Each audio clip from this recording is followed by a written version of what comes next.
Gandhinagar corporation વિસ્તારમાં સમાવિષ્ટ વાવોલ ખાતે આવેલી કેનાલમાં છેલ્લા ઘણા સમયથી ગટરનું પાણી બેરકટક છોડી દેવાય છે, જેના કારણે આજુબાજુની વસાહતોમાં રહેતા નાગરિકોને અસહ્ય દુર્ગંધનો સામનો કરવો પડી રહ્યો છે.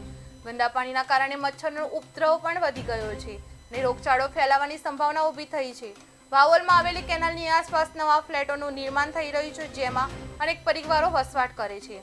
આ વિસ્તારમાં સ્વચ્છતા જાળવવી અત્યંત આવશ્યક જ છે, છતાં તંત્ર દ્વારા પાણીની ગંદી અને ગટરના મિશ્રણ મુદ્દે ગંભીરતા દાખવવામાં આવતી નથી. સ્થાનિક રહીશો દ્વારા અનેકવાર તંત્ર સમક્ષ લેખિત અને મૌખિક રીતે રજૂઆત કરવામાં આવી હોવા છતાં કોઈ જ અસરકારક પગલાં લેવામાં આવ્યા નથી. પરિણામે નિયમિત રીતે ગટર મિશ્રિત દુર્ગંધયુક્ત પાણી કેનાલમાં છોડવામાં આવતું હોય છે, જેના પગલે આસપાસના વિસ્તારમાં વસવાટ કરતા રહીશોના આરોગ્ય સામે પણ જોખમ ઊભું થઈ શકે એમ છે. સ્થાનિક રહીશો પણ તંત્ર સામે આક્રોશિત છે અને તેઓ માંગ કરે છે કે તાત્કાલિક રીતે ગટર જટની વ્યવસ્થા સુધારી કેનાલમાં શુદ્ધ પાણીનો પ્રવાહ જળવાઈ રહે તે માટે કામગીરી કરવામાં આવે તો લોકોને પણ હેરાન પરેશાન થવામાંથી મુક્ત મળી શકે એમ છે.